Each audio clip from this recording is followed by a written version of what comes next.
kids, welcome to grade 9 history class. In today's class we are going to discuss chapter number 2, which is socialism in Europe and the Russian Revolution, and today's session will be session number 1.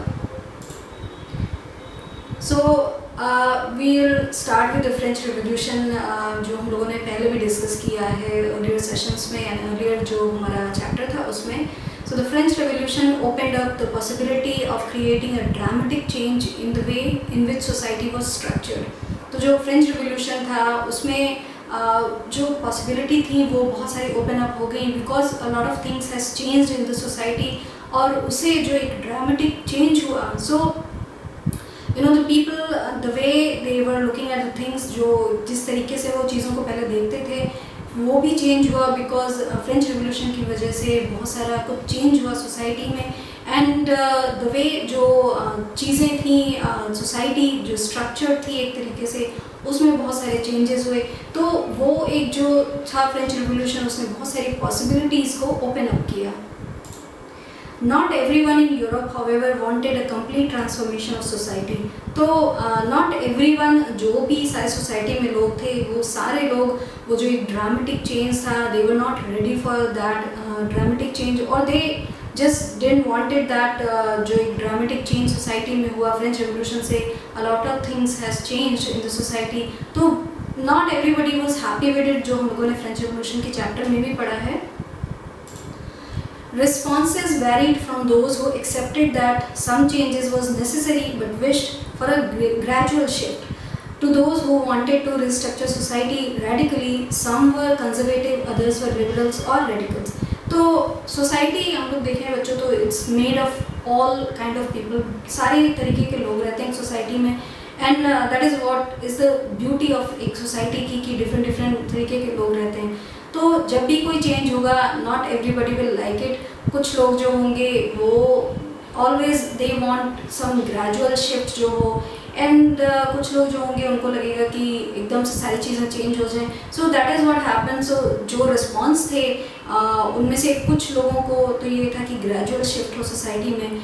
And जो लोग सारे society में रहते थे उसमें कुछ क्या थे वो कंजर्वेटिव लोग थे और कुछ अदर्स जो थे वो लिबरल्स थे एंड ऑल्सो रेडिकल पीपल. तो society was made of all these people और उसकी वजह से जो सबका रिस्पॉन्स था ये सारे जो चेंजेस इन द सोसाइटी था वो डिफरेंट था. नॉट एवरीबडी वॉज हैप्पी कि इतना सारा एक साथ चेंज हो जाए बट पीपल वांटेड चेंज. सम लोग जो कंजर्वेटिव थे वो जो चाहते थे कि धीरे धीरे जो भी चेंज हो सोसाइटी में वो धीरे धीरे हो.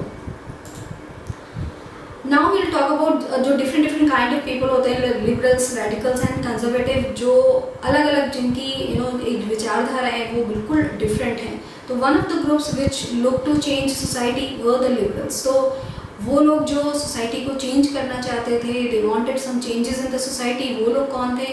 वो थे liberals. तो उनको ये लगता था कि सोसाइटी में चेंज होना चाहिए.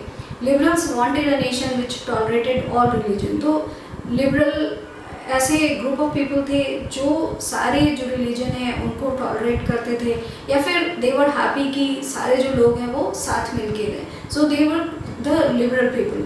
And then they were different kind of people. This time European states usually discriminated in favour of one religion और another. Britain favoured the church of England, Austria and Spain favoured the Catholic church. तो ये जो time था उस time European state ने usually discriminate किया in favour of एक religion या दूसरे रिलीजन में जो डिस्क्रिमिनेशन है वो किया. जैसे फॉर एग्जांपल जो ब्रिटेन है उसने फेवर किसको किया? चर्च ऑफ इंग्लैंड को. एंड ऑस्ट्रिया एंड स्पेन ने फेवर किया कैथोलिक चर्च को. सो this is how people have different opinion and इस तरीके से लोगों ने जो डिस्क्रिमिनेशन है और जो उनकी प्रेफरेंसेस हैं वो डिफरेंट थी. And that is how all the religions वो एक साथ रहते हैं because everybody has their own preferences और उसके हिसाब से they like the religion or the way of living. Liberals also oppose the uncontrolled power of dynastic rulers.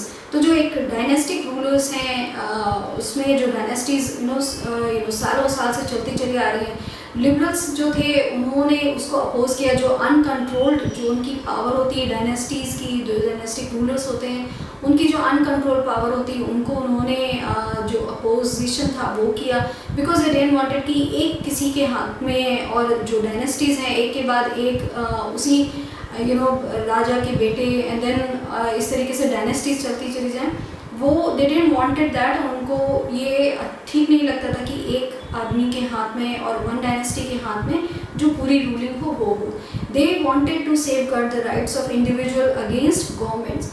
तो व्हाट दे वांटेड एक्चुअली कि जो इंडिविजुअल हैं उनके जो राइट्स हैं वो सिक्योर हैं, every individual has some rights और उनके जो राइट्स हैं वो सिक्योर हैं। इट्स नॉट दैट कि whatever the government wants वो हो, एंड काइंड ऑफ जो one person wanted dynastic rulers में there will be one person who is the king, वो whatever they want they will do. So इस तरीके की जो चीज़ें थी वो liberals what they wanted to safeguard actually जो डिफरेंट इंडिविजुअल हैं उनके जो नेचुरल राइट्स हैं वो होने चाहिए। They argued for a representative elected parliamentary government subject to laws interpreted by a well-trained judiciary that was independent of rulers and officials।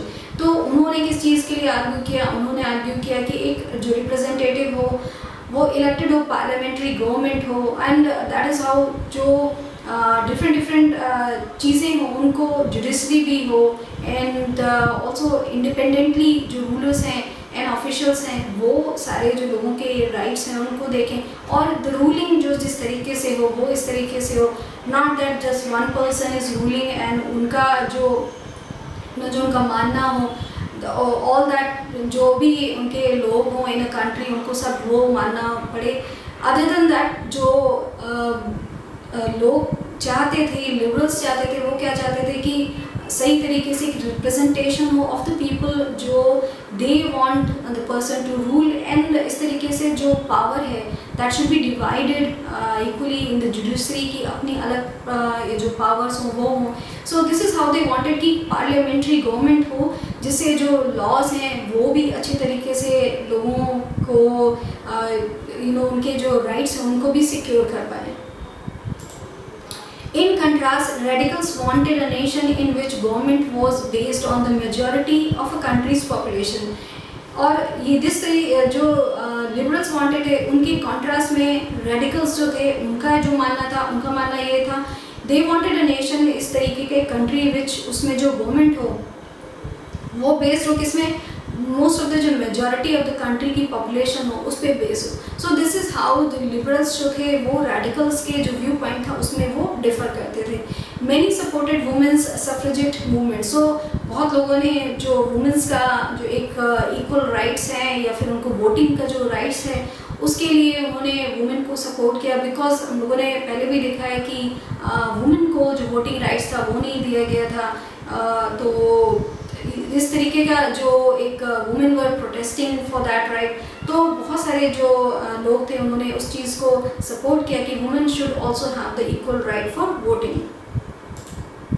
Unlike liberals, they oppose the privileges of great landowners and wealthy factory owners। तो unlike जो liberals थे उनके बिल्कुल अलग इन लोगों ने क्या किया, दे अपोज, उन्होंने बहुत सारी जो प्रिविलेजेस थी जो बेस्ड ऑन जो बड़े पैसे वाले लोग हैं, जो लैंड ओनर्स हैं या वेल्दी फैक्ट्री ओनर्स हैं, और वटेवर जो जो सोसाइटी में अपर जो लोग हैं, जो वेल्दियर लोग हैं, उनको जो प्रिविलेजेस मिली हैं उनको इन्होंने जो है रेडिकल्स ने उन्होंने अपोज किया। And this was in contrast to जो लिबरल्स का जो व्यू पॉइंट था उससे बिल्कुल कंट्रास्ट था रेडिकल्स का point of view. Conservatives were oppose to radicals and liberals. So third जो ग्रुप था वो क्या था, वो था कंजर्वेटिव लोगों का, और वो बिल्कुल अगेंस्ट थे, इनके बिल्कुल अपोज थे जो व्यू पॉइंट है रेडिकल्स का एंड लिबरल्स का। So everybody was having their own point of view. After the French Revolution, however, even conservatives had opened their minds to the need for change। Even जब French revolution हुआ उसके बाद please जो conservative लोग थे उन्होंने भी दे saw कि there was a need for change, और उन्होंने भी अपना जो पॉइंट ऑफ व्यू उसको चेंज किया, एंड दे ऑल्सो कंसीडर्ड कि चेंज जो है जो एक मूवमेंट है चेंज का वो बहुत ज़रूरी है in the society and society as a whole. So इस तरीके से everybody when they saw actually what was happening in the society, तो उस तरीके से उनका माइंडसेट भी थोड़ा चेंज हुआ, even if they were very conservative. Earlier in the 18th century, conservatives had been generally opposed to the idea of change. तो French revolution के बाद, जैसा कि वी जस्ट डिस्कस की, फ्रेंच रिवोल्यूशन के बाद जो कंजर्वेटिव थे उन्होंने भी अपना पॉइंट ऑफ व्यू चेंज किया. दे ऑल्सो अंडरस्टूड कि देयर वाज अ जो चेंज है वो होना ज़रूरी है. बट अर्लियर जो 18th सेंचुरी में था, कंजर्वेटिव्स हैव बीन जनरली वो अपोज करते थे सारे जो आइडिया ऑफ ज़रा सा भी चेंज इन द सोसाइटी था, they use to oppose, and that is why जो इस तरीके के मानने वाले लोग थे उनको कंजर्वेटिव बोला जाता था.